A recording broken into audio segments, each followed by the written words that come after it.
Hello everyone, it's time we continue with our series on the funds of the Thrift Savings Plan, so stand by.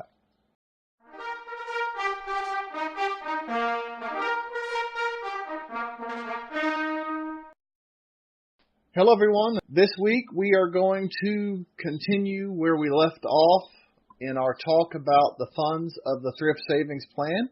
This week we're going to talk about the C Fund and the S Fund, the Charlie and Sierra Fund.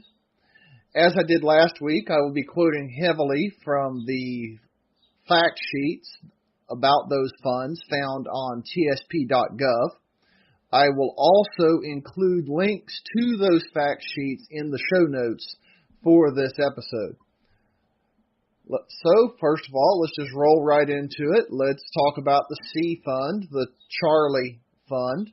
I'm going to use phonetics regularly here since it's difficult to sometimes understand letters, even if they're spoken, especially if you're hearing it in podcast or radio or even in video form. So, Charlie Fund for right now. This fund is the Common Stock Index Investment Fund. It is designed to offer a potentially high return over the long term from a broadly diversified portfolio of stocks from large and medium-sized U.S. companies. Everything we're going to talk about this week is U.S. companies. We'll get into international stuff next week.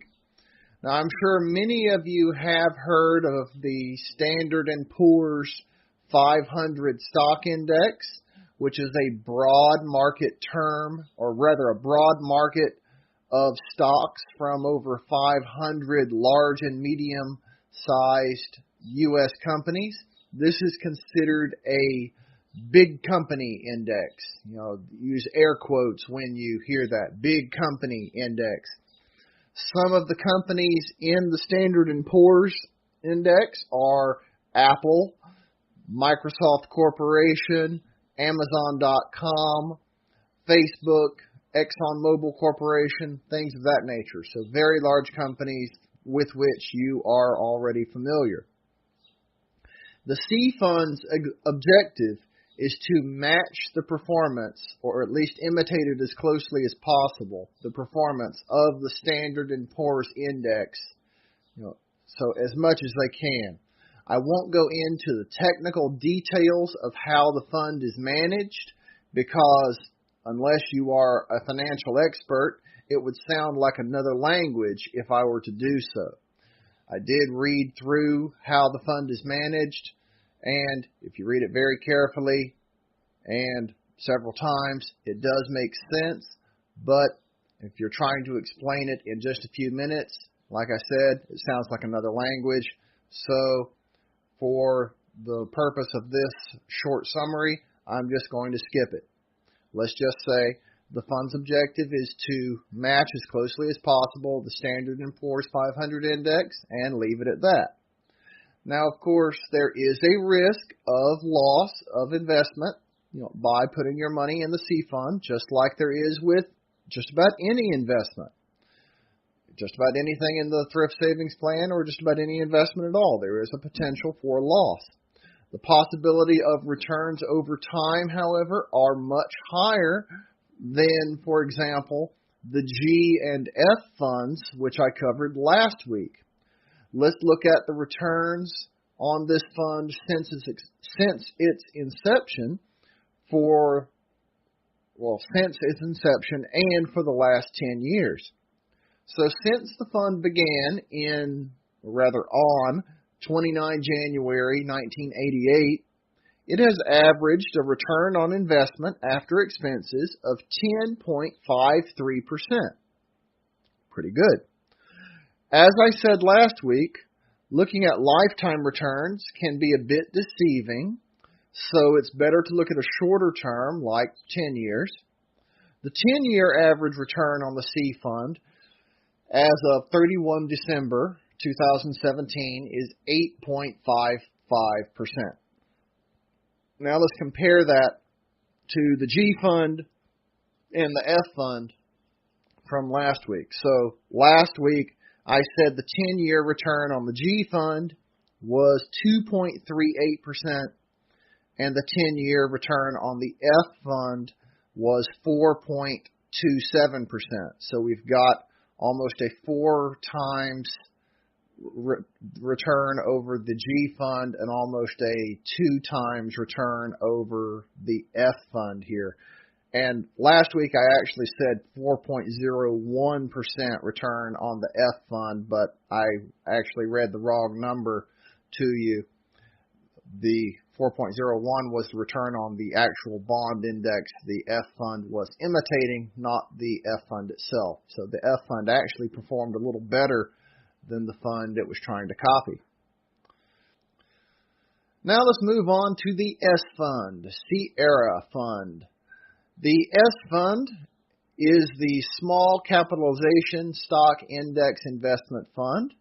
It is designed to offer the opportunity to earn a potentially high return over the long term, similar to the C fund, but over the long term by investing in stocks from small and medium-sized U.S. companies. If the C fund was similar to the Standard & Poor's index, which was a bunch of large companies, the S fund is composed of over 3,000 smaller companies that are not in that index. They were just a little too small for that. The S fund is designed to imitate the performance of an index fund called the Dow Jones U.S. Completion Total Stock Market Index. Whew, that was a big one. As of 31 December 2017, there were 3,273 companies in this index. Some of the companies in the index are Tesla Motors, T-Mobile, Dell Technologies, and Twitter. So you've heard of some of those most likely. Again, I'm not going to go into the technicals of how the fund operates. I want to speak in simple English after all. And I would not be doing so if I were to start spouting a bunch of financial jargon. For the moment, let's just look at the performance of the S fund since it started in May 2001. Since its inception, the S fund has had a return on investment of 9.36%. The 10-year rate of return has been almost the same at 9.37%. Again, I should mention there's no guarantee of profit when investing. There's always the opportunity of losing money, and you should plan accordingly before you invest. And now I'm going to talk about a few extra topics. Since I am recording this as a multi-purpose episode, I'm actually doing this for the YouTube channel, the podcast, and the radio program all at once. So that means I'm a little more constrained as far as format. I actually have some more time. So let's talk about a couple of other topics just as a way to get some more info out there and admittedly as a bit of filler. So let's go ahead and talk about a few extra little tidbits such as the tax treatment of the Thrift Savings Plan. And no, don't get scared. This is not going to be hard. You can have some tax benefits now or you can have some tax benefits later. That's the short, easy way to understand this. There are 2 basic versions of the Thrift Savings Plan. They are the traditional or the Roth versions. You can select either one of these, or you can actually have one of each and have a little bit of both types of tax treatment. The way that the traditional version works is you have a tax benefit right now. So any contributions you make to the Thrift Savings Plan have a tax benefit now. So you do not pay income taxes on those contributions right now. Of course, that means that you're going to have to pay taxes on those contributions and any earnings that those contributions have in the future when you draw the money out at a later date. That could be substantially more than what you would have paid now. Of course, a financial advisor will most likely tell you that you'll be in a lower tax bracket when you are in your retirement years. And as I have said so many times in the past, I personally want to know what kind of crystal ball he's using so that I can use that to, let's just say, make best use of the stock market between now and then, because I can make use of future events in some very interesting ways if I also know what the stock market and the tax rates are going to be. So, Mr. Financial Advisor, please let me have your crystal ball. Thank you very much. All right. Now, the other type of thrift savings plan, and this holds true for 401ks and IRAs and several other several other investment vehicles as well, but we're just talking thrift savings plan here. The other version is a Roth thrift savings plan, and this means that you do not pay, or rather you do pay income taxes on the contributions you make now, and the benefit there is you do not pay taxes on those contributions or on the earnings they make when you draw the money out in the future. The catch there is you do have to have those contributions in the Roth for at least 10 years or until you reach age 59 and a half, whichever comes first. So keep those in mind and you can make some money. Hopefully anyway. Like I said, there's always a chance of losing money with investments, and you have to be prepared for that. One thing to keep in mind if you have a traditional if you have a traditional thrift savings plan account, is you can make contributions while you're in a tax-free status, like if you are deployed to a combat zone where you're in a tax-free status for all or most of your income.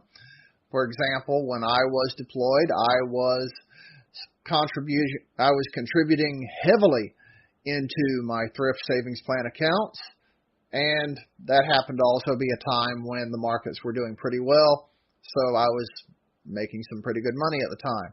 It was also going into a Roth account, so things worked out pretty well for me there, besides. So I was a happy person. So some nice stuff to keep in mind there. Now, I mentioned, or alluded to anyway, a contribution limit. And when I alluded to that, that was in reference to having one or the other or both of a traditional or Roth account. If you have both accounts, then this contribution limit would be the sum total of your contributions to the account, not this amount per account. And for 2018, the contribution limit is $18,500. One thing to keep in mind also is if you have a civilian 401k, be it Roth or traditional, then this same contribution limit applies. So let's just say for your civilian job, you're contributing, let's say $15,000. That means you have $3,500 left that you can contribute to the thrift savings plan on the military side, be it Roth or traditional. You cannot do $18,500 again. Otherwise, you'll get hit with some penalties, and we certainly don't want that. All right, so you can set all that up through the MyPay website. It's very easy. You just go into MyPay with your Common Access card. This is, of course, talking to people who are currently serving. So you go into MyPay, you set it up through the Thrift Savings Plan link under either the traditional or Roth headers. All you really have to do is set up a percentage of your base pay, of your bonuses, or of your incentive pay, and click OK. And really, that is it. It is that simple. You then see those deductions come out of your leave and earnings statement each month or each time you get paid. whether it's a regular monthly check or just whenever. Since we're reservists, you're never quite sure when you're going to get paid. So whenever you get paid, the Thrift Savings Plan also gets a contribution as well. All right, so the last thing I'm going to cover for today is the expenses for the TSP. Now, in the civilian world, one thing to always consider when investing is the expense ratios of a particular type of investment account. And it's normally measured in the amount per $1,000 in your account. So if you hear, for example, that this account has an expense ratio of 3 per 1,000, then that means you pay $3 every year for every $1,000 in the account. Well, the Thrift Savings Plan has an incredibly low expense rate because it's, one, subsidized by the government, and two, there's a lot of other technical stuff going on in the background that I won't go into because I want to keep it simple, of course. There's a lot of stuff going on in the background that reduces the direct cost to you, the investor. So the cost to you per $1,000 on average is about 32 or 33 cents per $1,000 in your account, which means you're hardly going to notice any sort of deduction every year. Even if you have $100,000 or $200,000 in your account, a couple of dollars every year being deducted for administrative costs, and that's really what it's covering. The cost of maintaining, producing and maintaining and distributing account statements to you, and maintaining, the various types of accounts for the investors is really what's being covered here. So this cost is incredibly low, and you're not going to feel it. In fact, it's probably not going to even be noticed due to the normal fluctuation of your particular account balance just due to stock price changes, share price changes. So the expense rates in the TSP are incredibly low, 1% of what you see on the civilian side, and just another reason if you want to use the TSP to make use of it. All right, so that is all for the TSP for this week. Rejoice. I think that's enough for this week, so let's take a break for my usual announcements. If you would like to send any sort of comments or other feedback, you are welcome to do so via email at dj@rcretirement.com. You can also go to my website at rcretirement.com to find all manner of other benefits-related information in the form of podcasts, written articles, even SoundCloud archives of my new radio program. There's also a growing resources page of useful items that might be of benefit to you. If you would like to send feedback in another way, there's also the SpeakPipe option. This is a widget on the site that allows you to send, not spend, but send a voice message to me using only your computer microphone. I do ask that you check your voice message before sending it to me to make sure the audio quality is good. I regularly get interesting messages from SpeakPipe, and I do hate having to delete a message because I could not understand what was being said. So please check that before hitting send. Don't forget that you can also subscribe to this channel by clicking on the RC Retirement logo on the bottom right of your screen. And if you would like to support this program in a way besides Amazon affiliate links that you'll find occasionally on the website, you're cordially invited to join the Patreon campaign at patreon.com/rcretirement. All right, so that's all for this week. Please join me next week when I will cover the I Fund, or India Fund, as well as the L, no need to say Lima this time, L for life cycle funds. And then the week after that, I will take everything and wrap it up into a nice little package and try to explain how this whole thrift savings plan thing actually works. Oh, is that enough for once, twice, forever? I think so for now anyway. So, as always, thank you for being a part of this audience, and thank you for joining me this week as well. As always, thank you for your service. I'll see you next week. If you liked what you heard on today's episode, then please go below and give it a thumbs up, and be sure to subscribe to this channel. Also, please let other people know about this channel and the information it can provide for them. If you have questions or comments, then have no qualms about posting them in the comments section below. Please remember the RC Retirement YouTube channel and the RC Retirement website are not recognized or endorsed by the Department of Defense, the Department of Veterans Affairs, or any other government agency. The information presented in these resources are for entertainment and informational purposes only. Also, the content of either of these resources should not be considered financial or legal advice. Please consult with your own legal counsel, accountant, and financial planner before making any decisions based on what you have learned here. As always, thank you for watching the RC Retirement YouTube channel.